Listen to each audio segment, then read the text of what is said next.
Hey, what's up? Master Cal here, and this is going to be my first sports video that I'm going to be uploading to my channel. And in this video, I'm going to be reviewing the 2020-21 NFL season that just came to a close yesterday with the Tampa Bay Buccaneers defeating the Kansas City Chiefs in the Super Bowl. This was a very special season, especially in light of all the events that took place last year. Obviously, the pandemic began to really rear its head over here in the U.S. right around in March, which was right around the time that free agency was supposed to begin for the NFL. And I remember a lot of people wondering if they should push back free agency, mostly because of the optics of having all these players sign 7, 8, 9-figure contracts, and then other people, regular people, are worrying about what they're going to be doing with their world seemingly changing too fast for them. But they went through it anyway. They held the draft virtually, and it was a very big success, in my opinion, and most people would agree with that, I think. Most of the off-season activities were virtual, no OTAs, no mini camps, and so there was a lot of concern about teams with new head coaches like the Browns and the Panthers and whatnot, and kind of how they would fare with the with the lack of the in-person workouts to install their system. But I mean, the Browns made the playoffs and won a playoff game. The Panthers started off strong, but then they faded down the stretch, losing a lot of close games, for example. But yeah, they were. But great kudos to the NFL, the players, the staff, the coaches, everyone involved for getting this season done.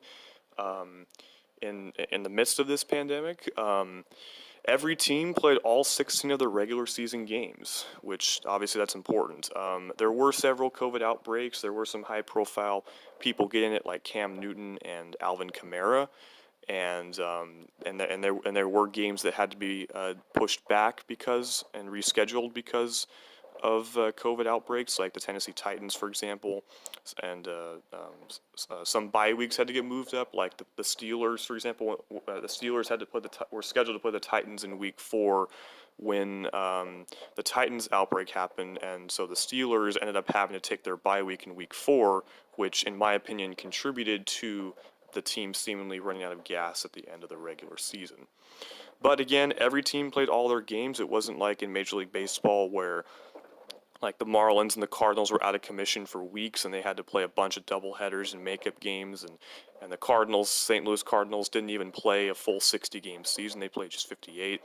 But yeah, the NFL didn't have to worry about adding a Week 18 and pushing back the postseason, or teams being forced to forfeit.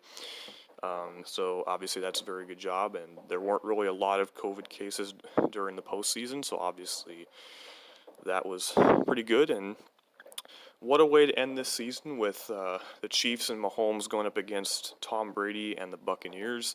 Brady getting his 7th Super Bowl ring and his 5th Super Bowl MVP award. The Bucs as a whole, the team won that game. Todd Bowles' defense had a great plan, and they took advantage of a Chiefs offensive line that was missing a lot of their starters because of injuries.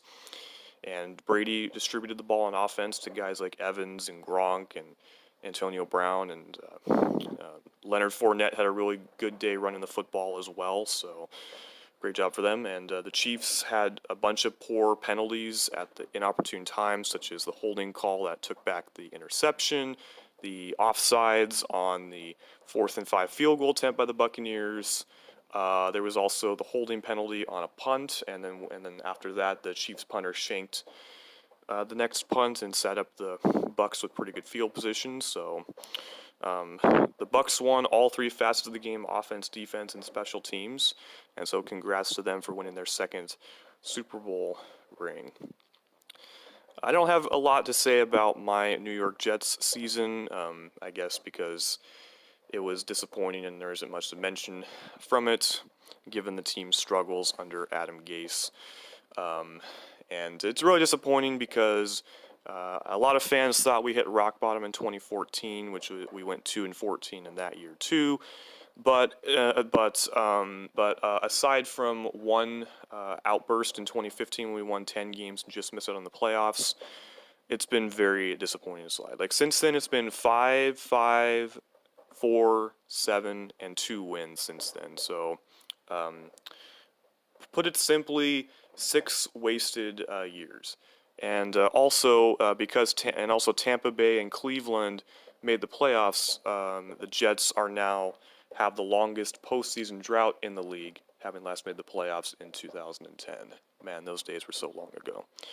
So that's about all I have to say for the recap of this 2020 season. So I'm going to be so after this I'm going to be uploading from now up until when free agency starts in mid-March. My kind of an off-season preview of all the teams. I'm going to go in reverse draft order, so I'll start with the Jacksonville Jaguars, and then the Jets, and then the Texans, so on and so forth, all the way up to the Tampa Bay Bucks. And what I'm going to do is I'm going to take a look at who the team's projected starters would be based on the cap hits, look at their free agents that they could look to re-sign or move on from, how much cap space do they have, what could they use with their draft picks, players they could look to move on from via release or trade, stuff like that. So yeah, hope you guys enjoyed this first video, and I hope you guys will enjoy the off-season preview series I'll be doing soon.